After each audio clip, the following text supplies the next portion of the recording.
শিক্ষার্থীবৃন্দ, কেমন আছো তোমরা? নিশ্চয়ই ভালো আছো, সুস্থ আছো, বাড়িতে আছো এবং নিরাপদে আছো। বাবা মায়ের কথা শুনছো এবং সুস্থ শরীরে বাড়িতে অবস্থান করছো। তোমরা সকলে অবগত আছো, করোনায় দুর্যোগকালীন সময়ে তোমাদের বিদ্যালয় ছুটি আছে। দীর্ঘদিন ধরে তোমাদের বিদ্যালয় ছুটি থাকার কারণে তোমাদের লেখাপড়া কিছুটা হলেও ঘাটতি রয়ে যাচ্ছে। তোমাদের এই ঘাটতি পুষিয়ে দেওয়ার জন্য বাংলাদেশের বিভিন্ন প্রান্ত থেকে বিভিন্ন দক্ষ এবং অভিজ্ঞ শিক্ষকবৃন্দ তোমাদের নিয়মিত বিভিন্ন ক্লাসের আয়োজন করে যাচ্ছে। অনলাইন ভিত্তিক বিভিন্ন ক্লাসের অংশগ্রহণ করছো তোমরা। নিশ্চয়ই তোমরা বাড়িতে সংসদ টিভিতেও যে ক্লাসগুলো প্রচারিত হচ্ছে সেগুলো দেখছো, বেতারে প্রচারিত ক্লাসগুলো তোমরা নিয়মিত শুনছো এবং আমাদের ঘরে বসে শিখি প্রাথমিক শিক্ষা বাগেরহাট কর্তৃক আয়োজিত যে সকল ক্লাসগুলো হচ্ছে তোমরা সেগুলো নিয়মিত দেখছো। তাহলে আর কথা বলবো না, ঘরে বসে শিখি প্রাথমিক শিক্ষা বাগেরহাট কর্তৃক আয়োজিত আজকের এই ক্লাসে তোমাদের সকলকে শুভেচ্ছা এবং অভিনন্দন জানাই। এবং এই মুহূর্তে তোমরা যে যেখানে বসে আমার এই ক্লাসটি উপভোগ করছো তোমাদের সকলকে আন্তরিক শুভেচ্ছা এবং অভিনন্দন জানাই। তো আমার আজকের ক্লাস দ্বিতীয় শ্রেণী শিক্ষার্থী বন্ধুদের জন্য প্রাথমিক গণিত বিষয় নিয়ে এসেছি এবং তার আগে আমি আমার পরিচয় জানাই। আমি অঞ্জন দাস, সহকারী শিক্ষক, 3 নম্বর মাসকাটা সরকারি প্রাথমিক বিদ্যালয়, ফকিরহাট, বাগেরহাট। প্রিয় শিক্ষার্থীবৃন্দ, পূর্বের রুটিন অনুযায়ী নিশ্চয়ই তোমরা এতক্ষণ তোমাদের বই খাতা কলম নিয়ে প্রস্তুত হয়ে আছো এবং চলো আমরা দেরি না করে আমাদের আজকের ক্লাসটি উপভোগ করি। তাহলে তোমরা তোমাদের বইয়ের 73 পৃষ্ঠা বের করবে। তোমরা তোমাদের বইয়ের 73 পৃষ্ঠা তোমরা বের করে নাও। তোমাদের 73 পৃষ্ঠায় কিছু ভাগের ধারণা দেওয়া আছে। তোমরা ইতিপূর্বে ভাগ এবং গুণ সম্পর্কে তোমাদের যথেষ্ট ধারণা রয়েছে এবং তোমাদের এর আগে যে গুণ এবং ভাগ সম্পর্কে তোমাদের যে ক্লাসগুলো হয়েছে নিশ্চয়ই তোমরা সেই ক্লাসগুলো উপভোগ করেছো এবং সেগুলো বাড়িতে চর্চা করেছো। তো গুণ এবং ভাগ সম্পর্কে যে তোমরা যে অঙ্কগুলো তোমরা চর্চা করেছো তারই আঙ্গিকে তারই ধারাবাহিকতায় এখানে কিছু লেখা অঙ্ক নিয়ে এসেছে। তো 73 পৃষ্ঠায় দেখো এখানে 7 থেকে শুরু আছে, 7 দাগ থেকে। আমরা এখানে 7 দাগ থেকে যে অঙ্কগুলো আছে এই অঙ্কগুলো আমি বোর্ডে অনুশীলন করব। তোমরা আমার সঙ্গে সঙ্গে তোমরা সেগুলো তোমাদের খাতায় তুলে নেবে এবং কোনো রকম কোনো সমস্যা থাকলে অবশ্যই আমাদেরকে জানাবে এবং এই বিষয়টি সম্পর্কে তোমরা তোমাদের যে শ্রেণী শিক্ষক আছে তাদের সঙ্গে তোমরা পরামর্শ করতে পারো। তাহলে প্রিয় শিক্ষার্থীবৃন্দ, চলো আমরা দেরি না করে আমাদের পাঠে চলে যাই। তোমরা দেখো 7 দাগে যে অঙ্কটি রয়েছে, আমি 7 দাগের অঙ্কটি একটু পড়ে শোনাই। একজন লোক 32 টাকা নিয়ে কিছু ডিম কিনলেন। তোমরা নিশ্চয় ডিম চেনো, ডিম চিনি, আমরা সকলেই চিনি। আমরা ডিম খেতেও খুব মজা পাই। তাহলে এই ধরো একটি ডিম, এরকম কতগুলো ডিম একজন লোক বাজার থেকে কিনেছেন। তাহলে একজন লোক এই ডিম কেনার জন্য 32 টাকা খরচ করেছেন, অর্থাৎ 32 টাকা দিয়ে তিনি কিছু ডিম কিনেছেন। এখন যদি একটি ডিমের দাম 4 টাকা হয়, এই যে একটি ডিম তোমরা দেখতে পাচ্ছ, এই একটি ডিমের দাম 4 টাকা, এই একটি ডিমের দাম 4 টাকা। এখন বলছে যে ওই লোকটি কয়টি ডিম কিনেছেন, তিনি ডিম কেনার জন্য কত টাকা খরচ করেছেন? 32 টাকা এবং একটি ডিমের দাম রাখা হয়েছে 4 টাকা। এখন আমার কাছে উত্তর চেয়েছে যে লোকটি কয়টি ডিম কিনেছেন, কয়টি ডিম কিনেছেন। তোমরা ইতিপূর্বে জেনেছো যে আমাদের কাছে যে প্রশ্ন করা হবে, আমাদের অঙ্কে যেটি জানতে চাওয়া হবে সেটি অবশ্যই আমাদের ডান পাশে দিয়ে লিখতে হবে। তাহলে যেহেতু আমার এখানে ডিমের সংখ্যা চেয়েছে এবং আমার এখানে দেওয়া আছে যে একটি ডিমের দাম 4 টাকা এবং সংখ্যাটি আমার কাছে যেহেতু উত্তর চেয়েছে সেহেতু আমার এই সংখ্যাটি কোথায় দিয়ে লিখতে হবে? ডান পাশে। অন্যদিকে টাকাটা কোথায় চলে আসবে? আমার বাম পাশে। তাহলে আমরা এখানে লিখতে পারি 4 টাকায় পাওয়া যায় একটি ডিম, 4 টাকায় পাওয়া যায় একটি ডিম। তাহলে 32 টাকায় কয়টি ডিম পাওয়া যাবে? তাহলে তোমরা তোমাদের খাতায় লিখে নাও 4 টাকায় পাওয়া যায় একটি ডিম।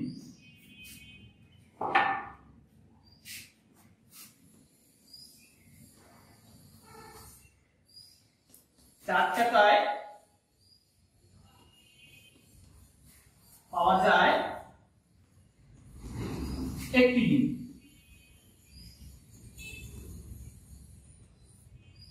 তাহলে ওই লোকটি ডিম ক্রয়ের জন্য 32 টাকা খরচ করেছেন।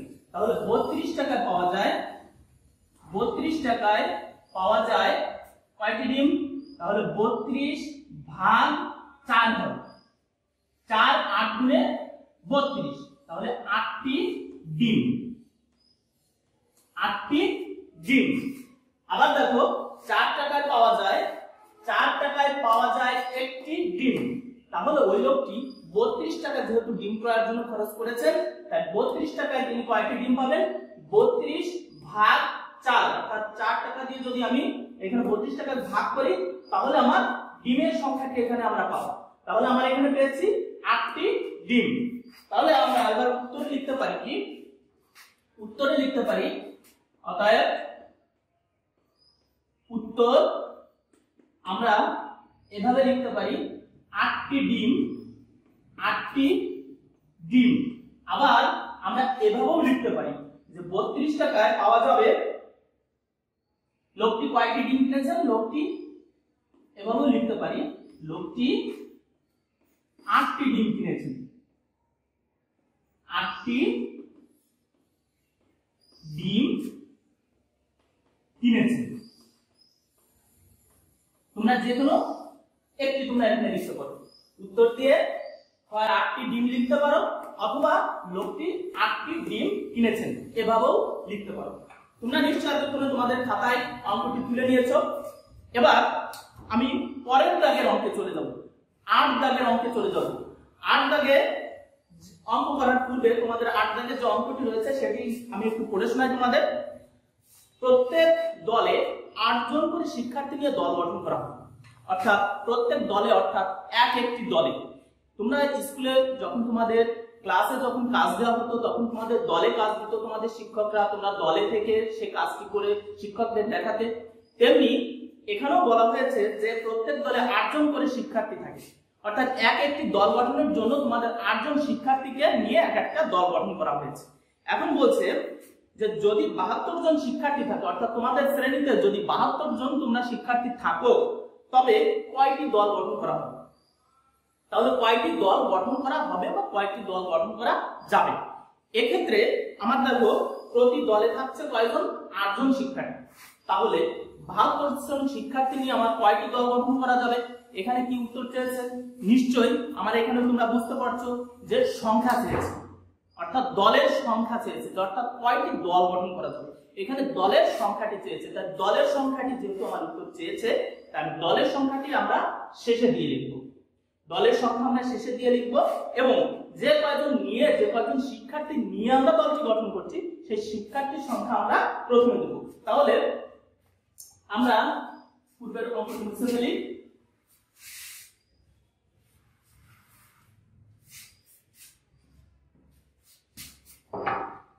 আমরা এখানে লিখতে পারি 8 জন শিক্ষার্থী নিয়ে দল গঠন করা যায় একটি। এই যে একটি দল গঠন করা আমি এখানে বলছি, এই একটি দল গঠন করাটা আমরা শেষের দিকে দেবো, অর্থাৎ ডান পাশে দেবো। ডান পাশে কেন দেবো? যেহেতু আমার কাছে দলের সংখ্যাটি উত্তর চেয়েছে, তাই আমি এখানে লিখতে পারি 8 জন শিক্ষার্থী নিয়ে, এটি 8 নম্বর অঙ্ক, 8 জন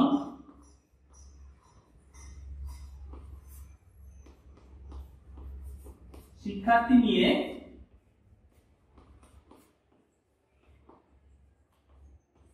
দল হয় একটি বা দল গঠন করা যায় একটি। এখন তোমাদের শ্রেণীতে কতজন শিক্ষার্থীর কথা এখানে বলা হয়েছে? 72 জন শিক্ষার্থীর কথা বলা হয়েছে। তাহলে 8 জন শিক্ষার্থী নিয়ে যদি একটি দল গঠন করা হয় তাহলে অতএব 72 জন শিক্ষার্থী নিয়ে দল হবে 72 ভাগ, এখানে কতজন শিক্ষার্থী দিয়ে দল গঠন করা হচ্ছে একটি করে? 8 জন শিক্ষার্থী নিয়ে। তাহলে 8 জন শিক্ষার্থী দিয়ে এখানে ভাগ করি তাহলে আমার মোট কয়টি দল হবে সেটি বের হয়ে যাবে। 8 9 গুণে 72, 9টি। তাহলে কয়টি দল হলো? 9টি। এখানে কতজন শিক্ষার্থী নিয়ে দল গঠন করা হচ্ছে? 72 জন শিক্ষার্থী নিয়ে মোট দল গঠন করা হচ্ছে, অর্থাৎ 8 জন নিয়ে যদি একটি দল গঠন করা হয় 72 জন শিক্ষার্থী নিয়ে 9টি দল গঠন করা হয়। তাহলে আমরা এখানে উত্তরটি লিখতে পারি, অর্থাৎ উত্তর লিখতে পারি 9টি দল। এখানে লিখতে পারি 9টি দল। আবার আমরা এভাবে বইতে যেটা উত্তর চেয়েছে সেটাও লিখতে পারি। কয়টি দল হবে আমরা এখানে লিখতে পারি 72 জন শিক্ষার্থী নিয়ে দল হবে 9টি, বা এখানে 9টি দল হবে এভাবেও লিখতে পারি। তোমরা 9টি দলই এখানে লিখে রাখো। তোমরা নিশ্চয়ই অঙ্কটি বুঝে ফেলেছো এবং এতক্ষণে তোমাদের খাতায় অঙ্কটি তুলে নিয়েছো। আমরা এবার 9 দাগের অঙ্কে চলে যাব। 9 দাগের অঙ্কে যাওয়ার পূর্বে, অঙ্কটি করার পূর্বে তোমাদের অঙ্কটি আমি একটু পড়ে শোনাই। এখানে লেখা আছে একজন শিক্ষার্থী একজন শিক্ষার্থী 54 পৃষ্ঠার একটি বই পড়ছে। অর্থাৎ মনে করো যে আমার হাতে একটি বই আছে, তোমরাও তোমাদের কাছে এতক্ষণ হয়তো তোমাদের বইটি নিয়ে নিয়েছো। তোমাদের এই বইতে 54 পৃষ্ঠা আছে, তোমাদের এই বইতে ধরে নাও 54 পৃষ্ঠা আছে। এখন এই 54 পৃষ্ঠা তোমরা হয়তো একদিনে পড়তে গেলে তোমাদের ভীষণ কষ্ট হয়ে যাবে। তাই বলছে যে যদি সে একদিনে 6 পৃষ্ঠা পড়ে, অর্থাৎ তুমি যদি প্রতিদিন এই বই থেকে 6 পৃষ্ঠা করে যদি তোমরা পড়ো, তবে এই 54 পৃষ্ঠার বইটি শেষ করতে তোমার কত দিন লাগবে। এখন দেখো এখানে লেখা আছে একজন শিক্ষার্থী 54 পৃষ্ঠার একটি বই পড়ছে। একদিনে সে 6 পৃষ্ঠা যদি পড়ে, তবে এই বই পড়ে শেষ করতে তার কত দিন সময় লাগবে, কত দিন সময় লাগবে। এতক্ষণে তোমরা নিশ্চয় বুঝে গেছো যে তোমাদের কি উত্তর চেয়েছে, দিন উত্তর চেয়েছে। ঠিক ধরেছো, দিন উত্তর চেয়েছে। তাই আমরা দিনটা কোথায় দিয়ে লিখবো? নিশ্চয় শেষে দিয়ে লিখবো। তাহলে আমার এখানে দিনের দিনটা যদি আমরা শেষে দিয়ে লিখি, তাহলে আমরা লিখতে পারি কি 6 পৃষ্ঠা পড়া হয় কত দিনে? একদিনে। 6 পৃষ্ঠা পড়া হয় একদিনে। তবে আমরা 54 পৃষ্ঠা কত দিনে পড়বো বের করতে পারবো খুব সহজে। তাহলে আমরা পূর্বের অঙ্কটি মুছে ফেলি।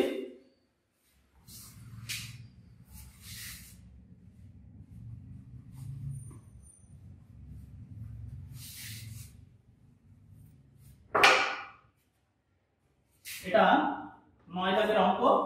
আমরা এখানে লিখতে পারি 6 পৃষ্ঠা পড়া হয় কতদিনে? একদিনে। এখন ওই বইয়ে মোট পৃষ্ঠা আছে কতটি? 54টি। তাহলে আমরা এখানে লিখতে পারি অতএব 54 পৃষ্ঠা পড়া হয়। তাহলে 54 পৃষ্ঠাকে আমরা এক দিনে কয় পৃষ্ঠা করে পড়ি, সেই কয় পৃষ্ঠা দিয়ে ভাগ করি।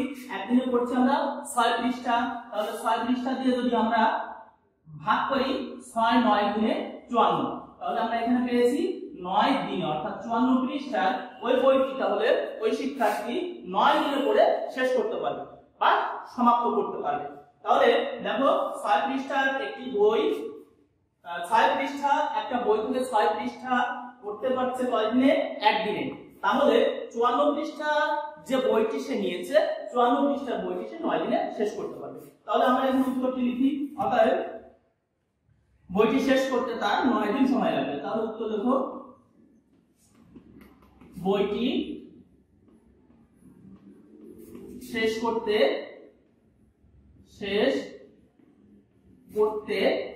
9 দিন সময় লাগবে।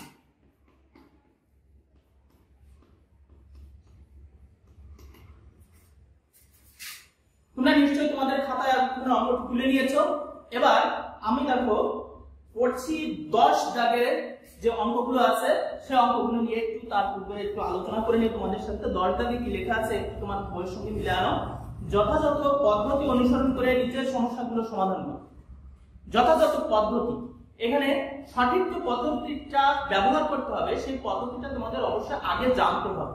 অঙ্কে কি জানতে চাচ্ছে, কি তোমাদের করতে হবে, সেটা যোগ করতে হবে না বিয়োগ করতে হবে, গুণ করতে হবে না ভাগ করতে হবে, এই যে নিয়মগুলো তোমরা আগেই যোগ বিয়োগ গুণ ভাগ সম্পর্কে কিছুটা ধারণা পেয়েছো, সেই আঙ্গিকেই এখানে তোমার অঙ্কগুলো করতে হবে।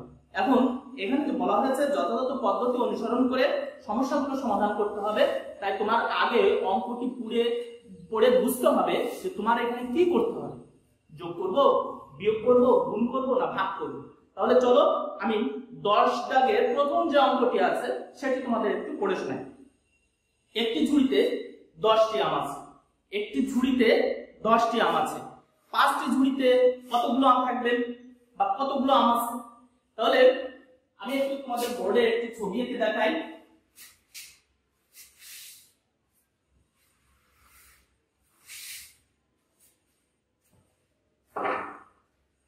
ধরে নাও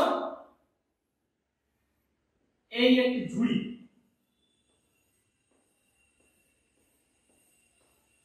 এই একটি ঝুড়ি, এই ঝুড়ির ভিতরে আছে 10টি আম। এই ঝুড়ির ভিতরে আছে 10টি আম। এই ঝুড়ির ভিতরে আছে 10টি আম। এরকম যদি 5টি ঝুড়ি থাকে, এরকম যদি 5টি ঝুড়ি থাকে,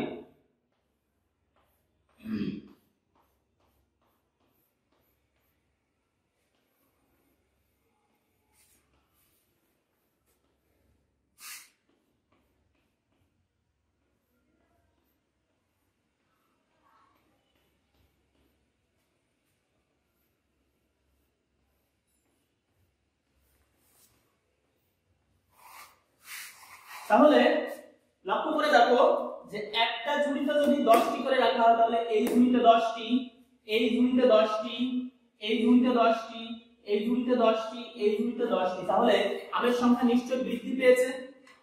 তোমরা পূর্বে জেনেছো যে কোন সংখ্যা অর্থাৎ সর্বনিম্ন সংখ্যা যদি 1 থেকে যদি কোনো সংখ্যার যদি আমার বৃদ্ধি পায় তবে সেক্ষেত্রে আমার গুণ করতে হয়। তাহলে আমার এখানে ঝুড়ির সংখ্যা দেওয়া আছে 1টি এবং একটি ঝুড়িতে কয়টি আমের কথা উল্লেখ আছে 10টি। এখন সেই ঝুড়ি 1টি থেকে 5টি বৃদ্ধি পেয়েছে, বৃদ্ধি পেয়ে কয়টি হয়েছে 5টি, তাহলে নিশ্চয়ই এখানে গুণ করতে হবে। তাহলে আমরা লিখতে পারি যে একটি ঝুড়িতে আম আছে 10টি,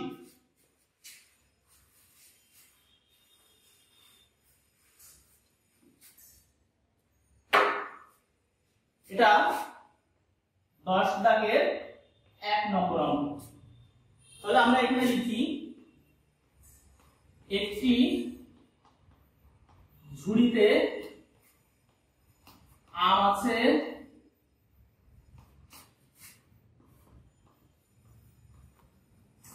10টি, তাহলে বৃদ্ধি পেয়ে এখন ঝুড়ির সংখ্যা বৃদ্ধি পেয়ে কয়টি হচ্ছে 5টি, তাহলে 5টি ঝুড়িতে আম আছে, তাহলে 10 অর্থাৎ 10টি আমকে আমরা ঝুড়ি সংখ্যা দিয়ে গুণ করি অর্থাৎ 5 দিয়ে 5টি ঝুড়ি, 5 10 গুণে কয়টি হলো 50টি, কয়টি আম হলো 50টি, অর্থাৎ 5টি ঝুড়িতে তাহলে 50টি আম রাখা যাবে।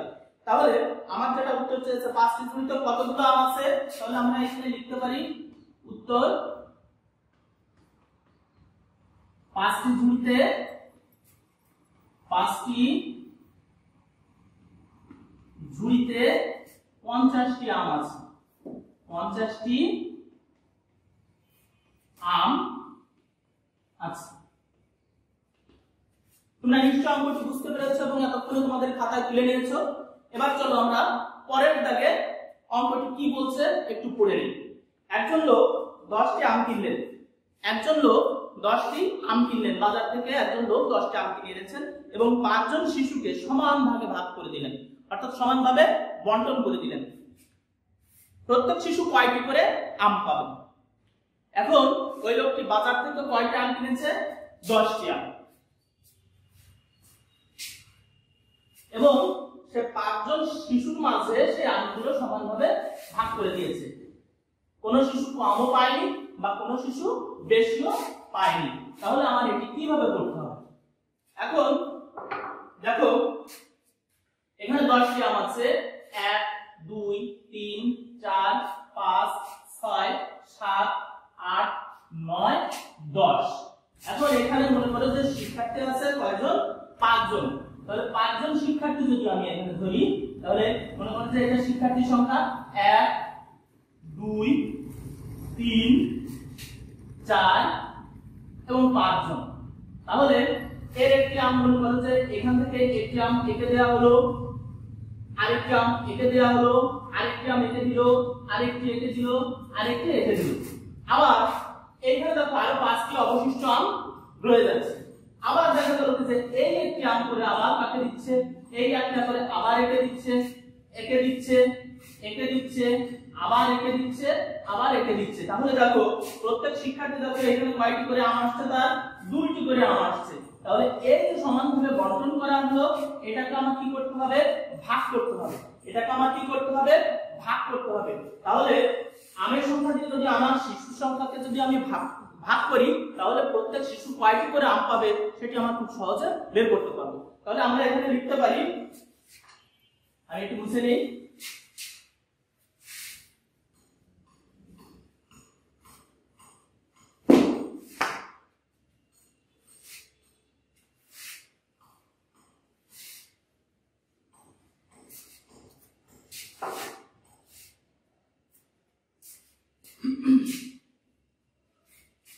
পাঁচজন শিশু 10 থেকে 2 নম্বর অঙ্ক। 5 জন শিশু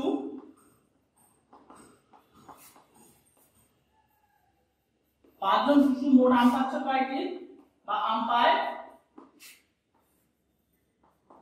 10। তবে প্রত্যেক শিশু অর্থাৎ একজন শিশু একজন শিশু আম পাবে 10 ভাগ ওই শিশুর সংখ্যা দিয়ে, অর্থাৎ শিশু যে কজন শিশু ছিল সে কজন শিশুকে দিয়ে ভাগ দাও, 5 2 গুণে 10 অর্থাৎ 2টি। তাহলে আমরা এখানে উত্তর লিখতে পারি প্রত্যেক শিশু, অর্থাৎ উত্তর প্রত্যেক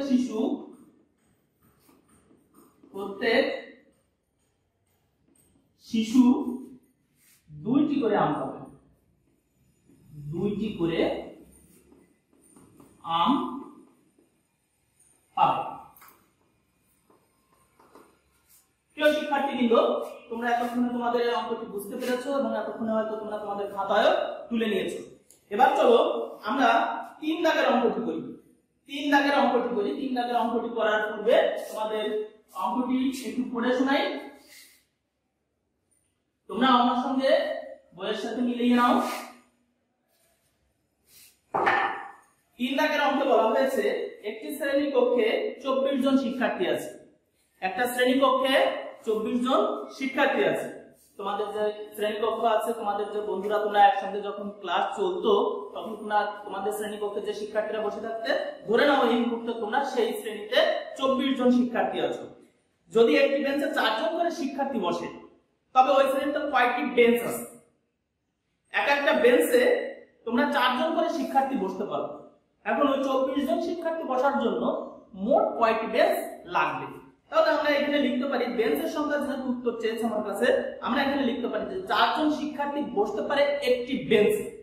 4 জন শিক্ষার্থী বসতে পারে একটি বেঞ্চে। যেহেতু আমার উত্তর চেয়েছে কি বেঞ্চের সংখ্যাটি, আমার কাছে উত্তর চেয়েছে, তাই আমি বেঞ্চের সংখ্যাটি আমরা শেষে দিয়ে দিব।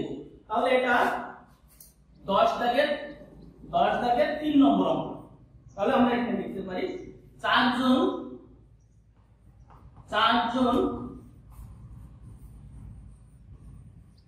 জন শিক্ষার্থী বসে একটি বেঞ্চে। এখন ওই শ্রেণী কক্ষে কতজন শিক্ষার্থী আছে? 24 জন শিক্ষার্থী আছে। মোট শিক্ষার্থী 24 জন। তাহলে 24 জন শিক্ষার্থী বসে, তাহলে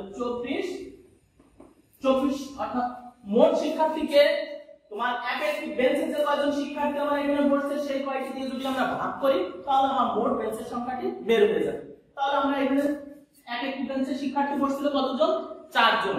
সেই ক্ষেত্রে আমার বেঞ্চের সংখ্যাটি এখানে কত হবে? 4 6 গুণে 24 অর্থাৎ 6টি বেঞ্চ। 6টি বেঞ্চ। তাহলে দেখো আমার উত্তর চেয়েছে যে ওই শ্রেণীতে কয়টি বেঞ্চ আছে? ওই শ্রেণীতে তাহলে আমার মোট কয়টি বেঞ্চ হবে? 6টি বেঞ্চ। তাহলে আমরা এখানে লিখতে পারি, অর্থাৎ উত্তর ওই শ্রেণীতে মোট 6টি বেঞ্চ আছে। প্রিয় শিক্ষার্থীবৃন্দ, তোমরা নিশ্চয়ই এতক্ষণে এই অঙ্কটি তোমাদের খাতায় তুলে নিয়েছো এবং এতক্ষণে তোমাদের যে অঙ্কগুলো আমি বোর্ডে করালাম, যে আলোচনা করলাম, হয়তো তোমাদের কিছুটা হলেও তোমাদের ঘাটতি পুষিয়ে নিতে পেরেছো। এই অঙ্কগুলো তোমরা বাড়িতে অনুশীলন করবে এবং যখন তোমাদের বিদ্যালয়ে খুলবে তোমাদের শ্রেণী শিক্ষককে অবশ্যই দেখাবে। এবং এই মুহূর্তে যদি এই অঙ্ক নিয়ে যদি আরো কোনো সমস্যা থাকে তবে তোমার শ্রেণী শিক্ষকের সঙ্গে যোগাযোগ করে নিতে পারো। তো এই ছিল আমার আজকে তোমাদের ভাগ সম্পর্কে বা 73 পৃষ্ঠা থেকে কিছুটা ধারণা দেওয়া। এবং এই আঙ্গিকে তোমরা 73 পৃষ্ঠার 10 দাগের 4 5 6 এবং যে 11 নম্বর যে অঙ্কটি রয়েছে এইটি তোমরা বাড়িতে অনুশীলন করবে। এটি তোমাদের বাড়ির কাজ থাকবে। এখন এই অঙ্ক নিয়ে হয়তো আর তোমাদের কোনো সমস্যা থাকার কথা নয়, তারপরেও আমরা আমাদের চেষ্টা মতো সাধ্য মতো তোমাদের সহযোগিতা করার চেষ্টা করছি। করোনায় দুর্যোগকালীন সময়ে তোমাদের বিদ্যালয় ছুটি থাকার কারণে তোমাদের যতটুকু ঘাটতি থেকে যাচ্ছে লেখাপড়া, সেই ঘাটতিটুকু পুষিয়ে দেওয়ার জন্য আমরা সার্বক্ষণিক তোমাদের সহযোগিতা করার চেষ্টা করছি। তোমরা নিশ্চয় বাড়িতে এগুলো অনুশীলন করবে এবং নিয়মিত পড়াশোনা চালিয়ে যাবে, বাবা মায়ের কথা শুনবে, শিক্ষকদের সঙ্গে যোগাযোগ রাখবে এবং প্রয়োজন ছাড়া বাইরে যাবে না। তোমাদের সকলের সুস্বাস্থ্য কামনা করি, তোমাদের দীর্ঘায়ু কামনা করি, তোমাদের সুন্দর ভবিষ্যৎ কামনা করি এবং এই প্রত্যাশা রেখে আমার আজকের ক্লাস এখানেই শেষ করছি। ধন্যবাদ সকলকে।